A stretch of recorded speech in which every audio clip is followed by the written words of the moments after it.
ഈശോ മിശിഹായ്ക്ക് സ്തുതിയായിരിക്കട്ടെ. വിശുദ്ധ മത്തായിയുടെ സുവിശേഷം 25-ാം അധ്യായം 40-ാം വാക്യത്തിൽ ഇങ്ങനെ പറയുന്നു: എന്റെ ഏറ്റവും വലിയ ഈ സഹോദരന്മാരിൽ ഒരുവന് നിങ്ങളിത് ചെയ്തു കൊടുത്തപ്പോൾ എനിക്ക് തന്നെയാണ് ചെയ്തു തന്നത്. ഈ വചനം തന്റെ ജീവിതമായി മാറ്റിയ ഒരു 22-കാരിയെ ഇന്ന് നമുക്ക് പരിചയപ്പെട്ടാലോ? വാഴ്ത്തപ്പെട്ട സാന്ദ്ര സബാറ്റിനി. പാവപ്പെട്ടവരിൽ ക്രിസ്തുമുഖം ദർശിച്ച് അവരെ ശുശ്രൂഷിക്കാൻ ജീവിതം ഒഴിഞ്ഞു വെക്കുകയായിരുന്നു ഈ വിശുദ്ധ. കുട്ടിക്കാലം മുതൽ ആത്മീയ കാര്യങ്ങൾക്ക് വളരെ പ്രാധാന്യം നൽകിയിരുന്ന അവൾ മരിയഭക്തിയിലും ആഴപ്പെട്ടിരുന്നു.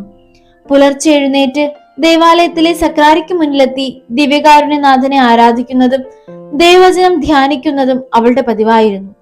തന്റെ പ്രാർത്ഥനാ ജീവിതവും പ്രവർത്തനങ്ങളും മുന്നോട്ട് കൊണ്ടുപോകുന്നതോടൊപ്പം തന്റെ പഠനകാര്യങ്ങളും വിശുദ്ധ വളരെ നന്നായി തന്നെ മുന്നോട്ട് കൊണ്ടുപോയി.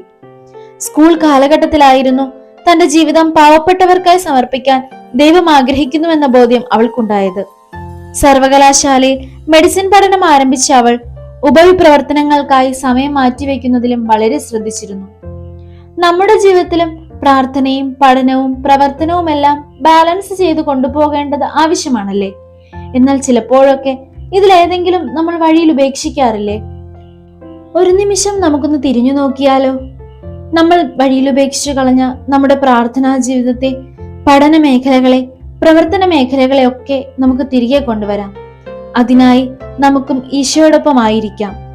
ദൈവം നമ്മെ അനുഗ്രഹിക്കട്ടെ.